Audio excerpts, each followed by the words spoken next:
Welcome home. We are WNST, AM 1570, Taos of Baltimore. We're Baltimore positive. It is positively a divisional playoff week. The Ravens are going on the road to Buffalo this week. We monitored all things all weekend. National Football League. One thing I'll tell you, Luke, that I did not know, that there are a lot more Washington Commanders fans in my life. I mean, I know how many Ravens fans there are. I know how many Eagles fans and your brother-in-law and all that, because the teams have been good. But once a team gets good, you never find out who's really like I mean, it's been 30 years.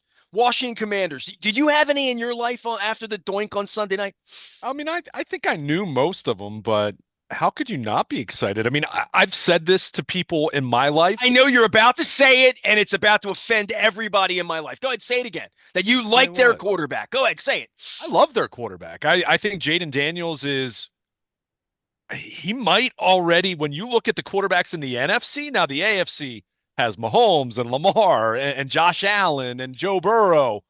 But you look at the NFC, Jaden Daniels is already really high on the list, and I think he's going to be the best in the NFC. So I Are you hate. saying the Washington Commanders are going to be in a Super Bowl before this is over with? That's not even all these people that doinked on, they didn't even think that's possible. We're Ravens fans. We really Yeah, believe we can go to Buffalo and Kansas City and win. Like, we're about to talk about that. We're going to expend a lot of sure. oxygen.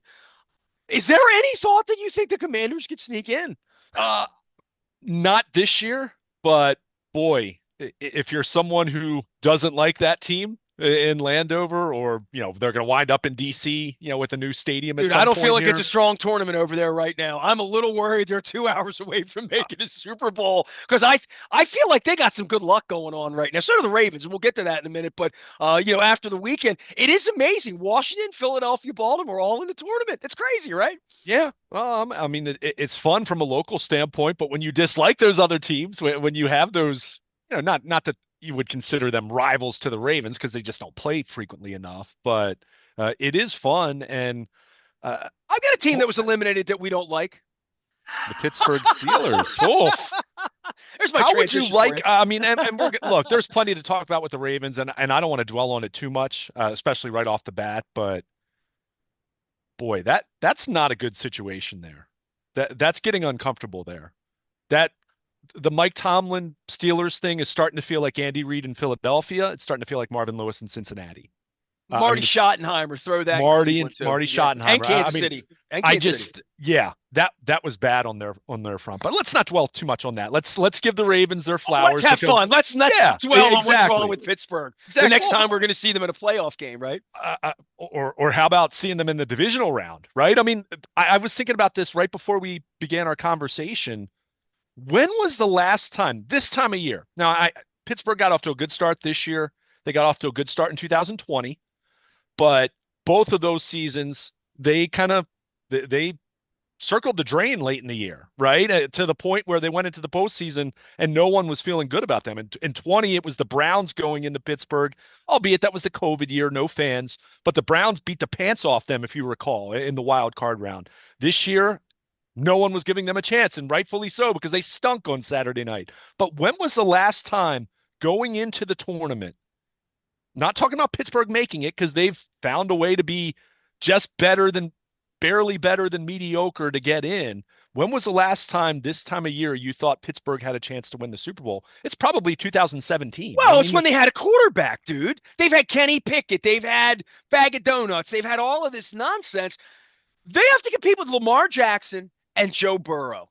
And Yeah. that's what prompted that clown Haslam, who doesn't know his ass from his elbow and knows how to cheat customers at his Pilot J's, that they ran out and got Deshaun Watson because they felt like we have to compete. Steelers went and got Russell Wilson because that's all they could do.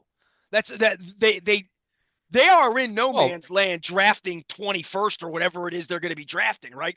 Like there's a point where you can't do it unless you get Jaden Daniels. And if you get Sam Darnold, you better hope that it's not the second place that he blossoms. You better hope that you have something around him when he's 22, 23, 24, so that he's just not a failed experiment. I mean, Lamar Jackson would have been a failed experiment almost anywhere else because it would have been really hard for him to succeed anywhere else. I disagree with that because Lamar has proven to be such an extraordinary talent. I'm And saying coaches around him and talent I around understand what him you're saying, but he had wouldn't have to failed anywhere. insulate him to believe in him, because there was a lot of GMs that said, I'm not betting my only job, Well, a Ryan lot of Grigson. GMs are proven out to not be very smart. So Well, anyway, but go ahead. I'm not disagreeing with you. I'm just saying, if you're a GM and you're like, I'm betting on a quarterback. I just got a job. I mean, come on, man. You've been at this 2 decades running around these combines where one year it's Jets gear, the next year it's Falcons gear, the next year it's Card. I mean, that's the life of these coaches and these scouts. But if you take a chance on a quarterback and you're wrong, you're probably never going to work in that job again, right?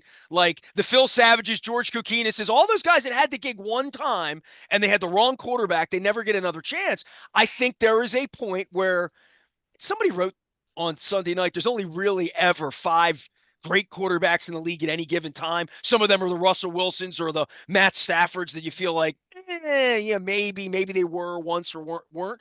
But having it and not having it is the difference between Mike Tomlin getting hazed at this point because his team wasn't good enough, right? I mean, and guess what? They're not going to be good enough next year. You know why? We have Lamar and they have Joe Burrow. Yeah. Well, Joe Burrow.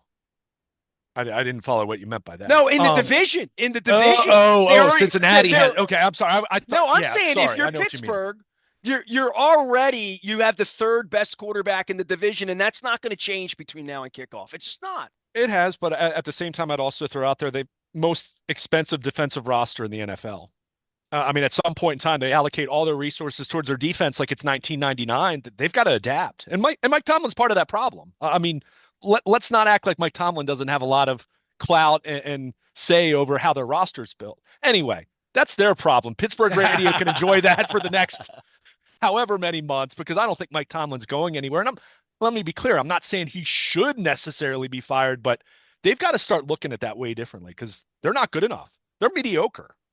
They're in football purgatory, and they have been for a while now. If you expect them to beat Lamar, they got to go find a Burrow, quarterback. Go do it. Josh Allen, Pat Mahomes, they need to get a quarterback. They need to do it, and they got to figure it out. And it might be that you need to trade, do what the Rams did, or and by the way, San Diego and Houston think they have a quarterback, and they might never beat these teams. Justin Herbert on Saturday afternoon. This is funny. And again, I'm breaking my own rule commercials here away. It's first thing you do when you play like that in January. No more commercials for you. It's funny. I rolled into the Ravens press box right around when that game was kicking off because I wanted to beat the tailgate crowd and I wanted to watch that game. And I had said something to another reporter in the press box saying that, I think Justin Herbert's really improved. I thought he played really well down the stretch. I mean, he only had 3 interceptions all season. I think everyone knows that now, right? Because of what happened on Saturday. But from the moment I complimented him, I don't know if he completed another pass after that. I mean, it was the ultimate kiss of death where I'm not going to stick up for Justin Herbert again because he was absolutely horrendous. But it's also a reminder of what we know all too well in these parts, that just because your team or your quarterback plays a certain way in a regular season, that doesn't guarantee anything for January. And certainly Lamar and the Ravens have learned that lesson multiple times. It's why even going into Saturday night's what ended up being a blowout, convincing kind of win over the Steelers, that there was still, at least amongst the fans, and I wrote about this at BaltimorePositive.com, still that nervous energy, right? From the fan base, media, the players and coaches aren't going to admit it, but I think it's there. It's part of your history. It's part of your scar tissue. But they went out and they took care of business. That old nervous energy that even showed up in that Houston playoff game last year where the Ravens got off to a slow start. And, we remember the final score and it was a blowout because it was a big second half for the Ravens, but it was 10-10 at halftime. It was very unnerving at halftime because everyone knew the Ravens were way better than the Texans, but they hadn't really shown it in the first half. That was not the issue on Saturday night as the Ravens just came out and dominated from Jump Street. Pittsburgh didn't show any semblance of a pulse in the first half. It wasn't until that third quarter that their offense did anything at all. And even then, when they scored, they had the 98-yard touchdown drive. And you're thinking for just a moment here, are they going to try to get back in the game? Well, the Ravens needed all of 4 plays to score a touchdown. And at that point, you knew all right, this Pittsburgh's not coming back. The Ravens are winning this game. I mean, hats off.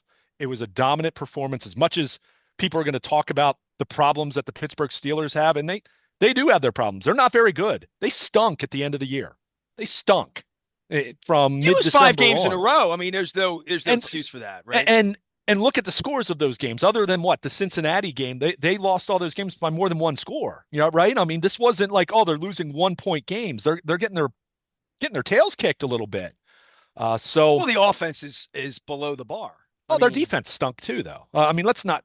They didn't want to tackle Derrick Henry. Did you see the effort on some of Patrick Queen? He should have to walk back to Pittsburgh after the way that his effort on Derrick Henry's last touchdown run. But the Ravens are just way better, and they played way better. This is what we've been waiting to see with the Baltimore Ravens in January. We've seen them be great in the regular season from 2019 on, whenever Lamar Jackson's been healthy, right? But it hasn't translated. It hasn't carried over to January. And I don't just mean Lamar. I mean the entire team. The various things. Turning the ball over and penalties and coaching decisions, not running the ball against Kansas City, right? I mean all those different things. dropping passes. Sure, sure. I mean not just Lamar, but we focus on Lamar because he's the best player. He's the MVP of the league. But what they did on Saturday night from the get-go is they look like the regular season Ravens. They look like the best version of themselves. I mean, the defense pitches a shutout in the first half.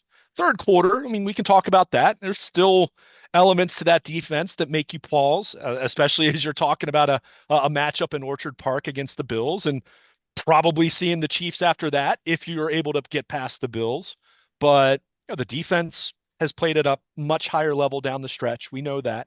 And this offense, even without Zay Flowers on Saturday night, very, very, very difficult to stop, right? And obviously the run game led the way in a major way, but it's not as though they didn't make plays in the passing game when they needed to. So just that version of the Ravens that showed up Saturday night is going to be extremely difficult for anyone to beat. And look, it's going to be, I mean, Ravens Bills. You see what the league thought of that. 6:30 on Sunday night. That's kind of the premier slot of those four divisional matchups. So tells you what the league thinks about the potential of Lamar against Josh Funny, I Allen. thought Saturday night was the key, but I guess it's not. Sunday night's when they get their ratings. I Yeah, guess especially going back to Walt Disney and the end of the end and nobody working on Sunday. And Saturday night, people got some plans, do things. Maybe audience would be down a little bit at 11 o'clock. And the other thing is the game peaks at 9 o'clock at night. So it peaks when people are awake, as opposed to the Steelers Raven game never peaking and putting people to sleep, quite frankly, the other night, right? Yeah, fair. And keep in mind with Sunday now, when they get to the divisional round, they do the staggered, like they give it the conference championship start times, 3 and 6:30. So That's what I'm saying. It gets over before yeah, 10 o'clock, not yeah. after 11 o'clock. It's a Super Bowl timing, but at the same time, it's the NFL, right? I mean, any of those spots are going to draw. But they told you what they thought with Ravens Bills being in that spot. I mean, I think we've watched it from afar because the Ravens fans have been envious of seeing the Chiefs and Buffalo face off in the playoffs so many times because it's generally been at the Ravens' expense or the couple years that Lamar wasn't healthy and they didn't make it. But I think for all the Mahomes, Josh Allen, showdowns that we've seen in January, you're waiting to see Lamar involved in one of those. Lamar involved in one of those where both quarterbacks are going at it. I mean, I don't know. I don't know how the Bills are going to stop the Ravens, but at the same time, I certainly expect the Bills to score more than 10 points like they did back in week 4. I mean, that was a long time ago. But I think you have two quarterbacks that are playing the absolute best football of their career this year. And it's appropriate that they're going to face off and the winners most likely going to go to Kansas City. I mean, I think everyone looks at the AFC right now and you see 3 very serious contenders and then Houston's there, right? Hey, the Texans pull off the upset against the Chiefs, then great. We'll give them their compliments and then it'll be Buffalo or the Ravens hosting the AFC Championship. But I think we've talked about this, waiting for at various points this year, we'd mentioned Cincinnati if they were going to get off the mat and go on a run. And, Joe Burrow is fantastic, but it's been the 3 teams in the AFC that you thought were serious Super Bowl contenders, the champs, Buffalo and the Ravens, right? And obviously the Ravens lag behind with 5 losses, but from a talent level standpoint, I think we all looked at the Ravens and said they certainly are capable, especially if they get their defense playing at a higher level, which they did from mid-November on. So, I mean, this is exciting. This is the one of those marquee matchups you talk about all offseason, right? You talk about it in training camp. You talk about the elements of your team and how they're going to match up against Kansas City and Buffalo, because those are the other two teams that have been there, and specifically can't getting past Kansas City, but you can't go to Kansas City unless you beat Buffalo. So, man, it's going to be fun. I mean, I think you could tell already, before we even get into any specifics of the matchup.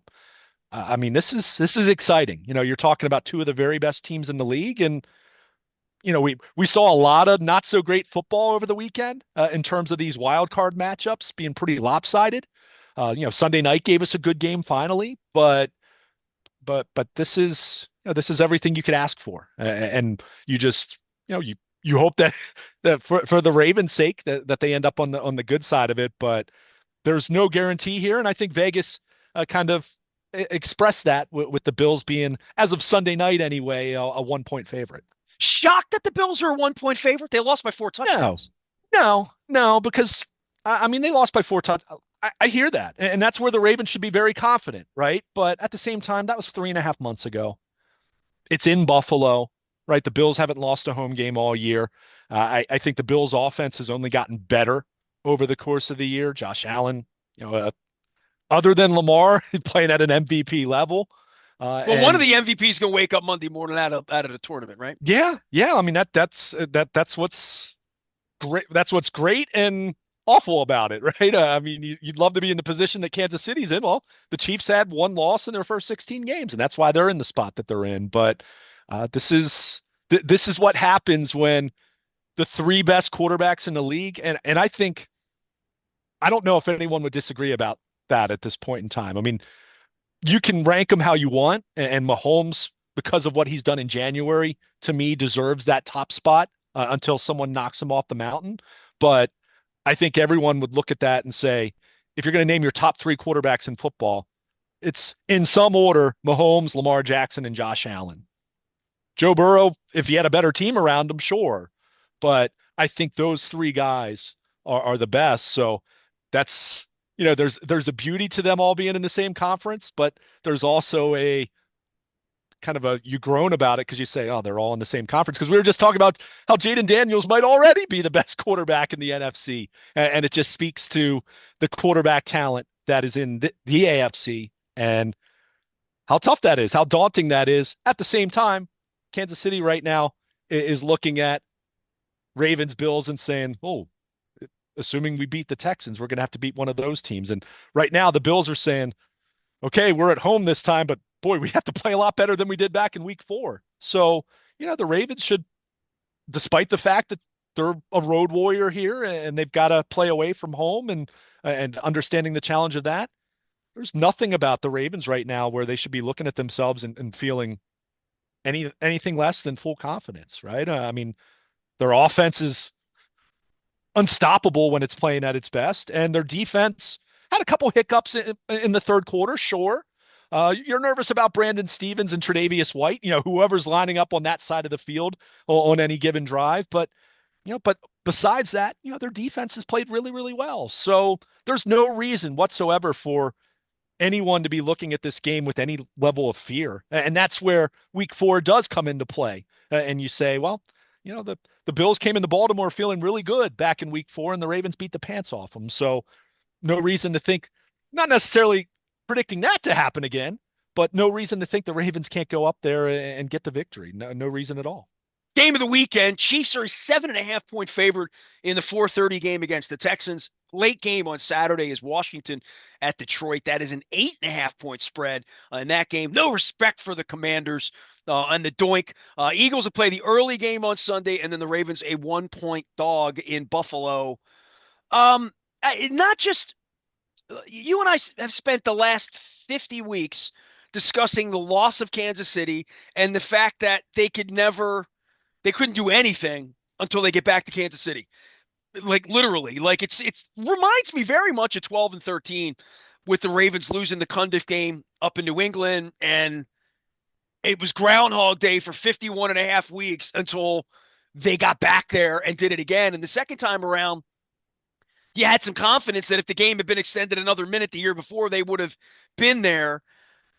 I don't know. I mean, maybe the pinky winky toe of Isaiah Likely being out in the early game was saying that's how close we were, right? That's out there. That's how close we were to beating them. The Buffalo thing, I don't know. I don't spend this week thinking they can't beat the Bills or that there's any DNA or kryptonite in the case of Patrick Mahomes, who didn't play this weekend. He's on commercials. He's doing the double check and like all the rest of that. I think for the fan base, the relief, as you pointed out, and buying tickets late, and the fact that Steelers fans didn't want to go. Steelers fans did not even want to show up for $90. Tickets were cheap. They were readily available, as I pointed out. I wondered who's going to wind up in those seats. My ticket broker's like, that's just an invitation for the Steelers. Now, my ticket broker lived here for 20 years. He moved to Florida 5 years ago. He still thinks the Ravens are like before Wembley here. He doesn't, because he's a ticket broker and he knows the prices. He's seen the $10 tickets to see Lamar Jackson play the last couple of years. But there was a point for the playoff game the other night where tickets were moving a little slow. People were a little nervous. It's cold. I'll get that. But the cold part is I don't want to go down there and see them get eliminated by the Steelers. That did not happen. They're going to go on the road. I mean, there's a point where if Houston pulls a miracle, and I know you think Kansas City's vulnerable. Everybody does, because everybody talks about them as being vulnerable, the most vulnerable one-loss team in history because of the Clark Judge did 3 minutes on how lucky they were this year to win 6 of the games they won. I'll hear all of that, but they have such pedigree to take the week off, come back and play. But if somehow they lose on Saturday, the Ravens will be playing to host the game again. So all is not lost in any of this in regard to their pathway. I will say this to you, and I guess it's the long way of me saying this to get this out of you. What do you love about them right now? Because I think there's a lot to love. Now, haven't seen the kicker. They haven't been really tested in a passing game in this way that they're going to get tested. The cold weather, running around in the fourth quarter in a close game on the road, snap count, things you can do at home that you can't do on the road. Ronnie Stanley can't hear the snap count at home. How's he going to hear it in Buffalo this weekend? So there are some issues, but by and large, there's nothing to not like about them to win the Super Bowl. Now, if they go to Buffalo and lose by 3 points on Sunday, okay, they weren't good enough and whatever, but they're good enough. They're good enough to win the Super Bowl. And this is one of those years, like the Cundiff year, where if they don't win the Super Bowl, if they don't win these 3 games in front of them, there's going to be a whole nother year carrying that ball. We're talking about Tomlin today and Green Bay not being – these other teams aren't good enough. They'll just be one more team that's not good enough. And for Buffalo and for the DNA of their fans, I don't know if you know this or not, Luke, they've never won. Right. I sat up there when they were beating Art Shell 51-3. I was at that game. It was 40 years ago. Jim Kelly. It was 40 years ago. Bills make me want to shout. I was there with Rasig. I'm going to have Rasig on this week. But 40 years later, they've never won. And their fans carry that into a 19-degree game on Sunday night with the best player on earth, they think, Josh Allen, against the best player on earth, we think, Lamar Jackson. It is a heavyweight fight, but there's nothing to not like the Ravens right now. There's no – you mentioned Brandon Stevens and little perceived weaknesses. We talked about the offensive line. But where they are, they're built to win these games. And if they don't, we're going to wind up talking about it for the next 51 weeks. Yeah, I mean, look, I've made a point in recent years. Now, obviously, once we get to an actual real game, I make a pick still and do that because that's what everyone does.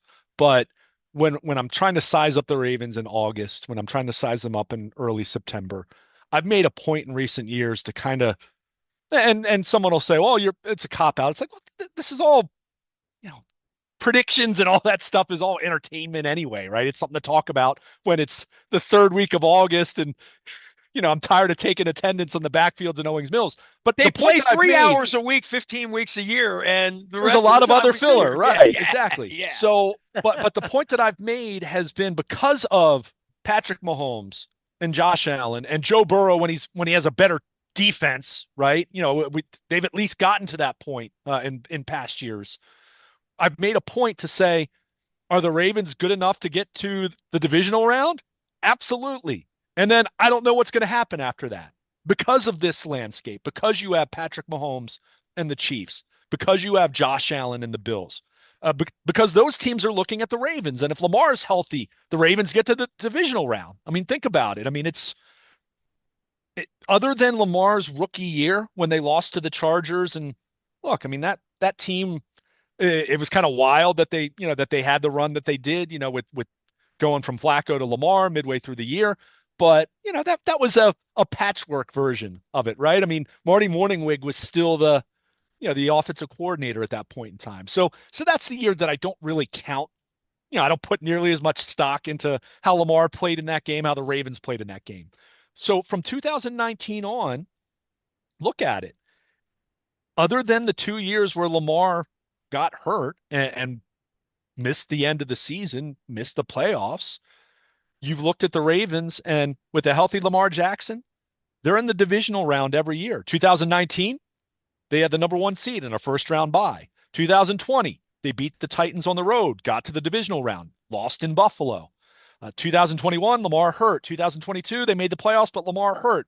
Bounced by the Bengals in the wild card round, which they had a chance to win that game, even without Lamar, if Tyler Huntley doesn't try to put the ball out, rather than going low like he was supposed to. That is amazing. One of the games they came close to winning, he didn't play, and they could have won that game. But again, this speaks to my point. They've been good enough to be in the divisional round every single year. Lamar Jackson has been healthy this time of year, other than his rookie year. So it just speaks to the landscape of the AFC and how difficult it is with these other teams and their great quarterbacks. But the Ravens have been right there. Now, it hasn't shown up in terms of them winning playoff games, because 2 of the years, well, they were the number one seed. They won their wild card game by default because they didn't have to play one. But you just look at this team, and I've said it. When I'm trying to size them up in around the draft or OTAs or training camp, are they good enough to be in the divisional round? And the answer has been yes, year in and year out, assuming Lamar is healthy. And then I don't know what's going to happen after that, right? Then it's who wakes up on the better side of the bed, who has home field advantage, who's going to get the lucky bounce, who's going to be better at taking care of the football, who's going to be penalized less, right? I mean, those are the things we're talking about in this game. I think Buffalo, I think they're going to find a way to be a little bit better stopping the run than they were back in week 4. Now, that doesn't mean they're stopping Derrick Henry. That doesn't mean they're stopping Lamar Jackson, but they are playing at home. I think, their defense is going to be healthier than it was back in week 4. They had a few guys banged up at that point in time, and they got their feelings hurt because the Ravens they blew the doors off them. So I think there's that element, but I think you look at these two offenses, and no disrespect to the Ravens defense because they've played really, really well down the stretch, but we both know who's driving the bus for both these franchises right now. It's the quarterback and the offense, right? So I think both these teams are going to score points. Not saying it's going to be first team to 50 wins. I'm not saying it's going to be that crazy, especially with the playing in the cold in Western New York, but I think both these teams are going to score points. And I think it's a 3-hour scramble drill. I think it's what happens after the play breaks down on both sides, and who is going to get a hold of Josh Allen's, shoestrings, who's going to get Derrick Henry down on the ground. That's the thing about Lamar running the ball 10 times in the first 5 minutes. That was kind of crazy, right? And I don't know whether that was to really screw up Pittsburgh and to have them think, well, Lamar can still run. I don't know. It was a weird beginning game plan the other night, just in regard to what the Ravens were trying to do. Ground, run. I get that, but it didn't have to be Lamar to me. And when the ball's in the mesh point, Lamar calls the play in the huddle and he snaps the ball. He doesn't really know whether he's running or Derrick Henry's running, but it's January, so Lamar's going to run more. How about that? Yeah, you're not holding back. I had no problem with it. In fact, I wonder, and I even opined about this in what I wrote in my reaction to the win on Saturday night. I wonder if, and I don't think this was necessarily deliberate. I think if you look at those plays, I think Pittsburgh was playing it a certain way, and I think the Ravens reacted appropriately, right? They drove 85 yards for a touchdown on their first drive or 95 yards. Sorry. Well, they all thought Henry had the ball. They were right, tackling Henry on every play. It was bizarre. right. But I think with again, I think a lot of it had to do with how Pittsburgh was playing it. But I also think that served a purpose for it allowed Lamar to settle into the game very quickly. I mean, Lamar, we talked about this. He admitted as much. I wrote about it last week leading into the game. He acknowledged he's been too amped up for some of these playoff games in the past, where he's been antsy. He's had that, going back to that idea that I mentioned, nervous energy, where I don't think it's a lack of. Well, if the first drive fails and you're 3 and out, now you're back on the bench again, cooling off again. You're all, that's the way it felt when he was young. Yeah. When the first drive failed on 4th down against when they were doing all that 4th down, go for it, go for it, go for it. You can't stop us. And they got stopped and they got punched in the mouth by Tennessee and by San Diego. They were San Diego then, I think, still. I'll call them San Diego. No, they were LA at that point, but yeah. They were Carson. They were Carson. They were, because remember they had gone out there a couple weeks before and I they was won. At that game. I remember that. Yeah, in the soccer facility. Right. But it looks like I'm wearing a powder blue Chargers throwback, but this is my Derrick Henry jersey, just if anybody needs to know. But I would just say there was a point where they were playing that pinball style of football. They kind of went back to that the other night and against the Steelers and said, well, you can't stop this, you can't win. And the Steelers couldn't stop it. They just ran, and that's the Steelers, crown of kudzu to wear the rest of the year. Yeah, I mean, they absolutely they whooped them. They absolutely whooped them. I mean, that was one of the most lopsided Ravens-Steelers games we've seen. I mean, the postseason, there's no doubt. I mean, you go back to that 2001 game, the Ravens offense couldn't do much of anything. Jermaine Lewis had a punt return for a touchdown. I mean, I think that was the Ravens' only touchdown in that game. But even that game, while the Steelers won by a few scores, it's not like the defense was getting embarrassed in the way that the Ravens embarrassed the Steelers defense on Saturday night. I mean, that was the game that I thought of, even though the circumstances were different. That reminded me of, if you're talking about it on the flip side, how the Steelers absolutely destroyed the Ravens in that 2007 Monday night game, right? In the rain, where Roethlisberger threw 5 touchdowns. I watched that game in a hotel room in Tokyo. I remember you saying that. I remember that vividly. I remember Susie Colbert showing up in the rain. It was rain sideways, and I'm like, oh, boy, Steve McNair. Well, we were going back 2 decades here through this rivalry and talking about, but the latest game the other night, Luke Jones is here, by the way. We're going to take a break. A really tough Steeler offseason, and look, the Ravens offseason won't be any better if they lose on Sunday. Now, I don't think there's any question. We got a lot of football. Ravens are headed to Buffalo this week. You can follow Luke. He's going to be out in Owings Mills. It is a normal week, I guess, because they're playing on Sunday night, not Saturday night. The notion that the Bills would play on Sunday and then play again on Saturday, I thought it would be Sunday. It is the big game. It's the late game. We got a full slate of football all week long. We're also going to slide in some Orioles bullpen conversation this week, but I'm going to be in Buffalo a lot of the week this week, talking to lots of folks. Some Hall of Fame voters coming on this week to continue our conversation about Suggs and Steve Smith, who was at the game the other night, as well as Marshall Yanda. I'll be reaching to some Ravens alums this week as well. We had Mike Flynn last week. We got some others. Brandon Stokely's already checking in with a little Denver residue after the Broncos-Bills. So big week around here. No Maryland Crab Cake Tour this week. We are putting a cup of soup or bowl together for 3 weeks from now for Super Bowl week. I'm working on some charities. So anybody out there, if you have a charity, a community group, a cause that needs to be spotlighted, please email me, ness@baltimorepositive.com, or just throw me a note anywhere, Facebook, X, Blue Sky, wherever you happen to be, LinkedIn, throw me a note. We'll get them on that week. We're moving the show around. We're going to be at Costas. We're going to be at Coco's. We're going to be at State Fair. We're going to be everywhere we are. That is the week of February the 3rd. All of it brought to you by our friends at the Maryland Lottery in conjunction with our friends at Curio Wellness. We are WNST, AM 1570, Towson, Baltimore. Plenty of football left. Plenty of time for me to wear my spiffy Derrick Henry jersey. We're WNST, AM 1570, Towson, Baltimore. It's playoff week. Let's go to Buffalo. We're Baltimore Positive.